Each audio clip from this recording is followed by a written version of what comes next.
وہ کسی ایک نواب یا سردار کی سٹیج پر کرسی سے بڑی تحریک ہے۔ یہ پاکستان میں آئین کی بالادستی کی تحریک ہے، یہ پی ڈی ایم کے اتحاد کی تحریک ہے، جس میں تمام جمہوری قوتوں کو ساتھ لے کر چلنا ہمارا مشن ہے۔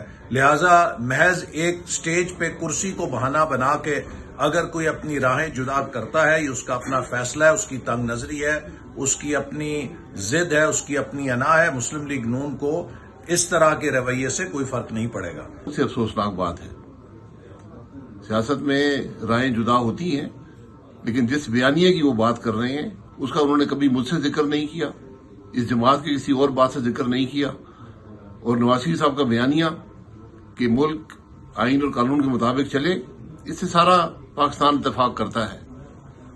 جنرل قادری صاحب اس سے اگر اتفاق نہیں کرتے تھے تو جماعت کے اندر بات کرتے۔ مجھ سے ذاتی طور پر گفتگو ان کی رہی ہے، انہوں نے کبھی بات نہیں کی۔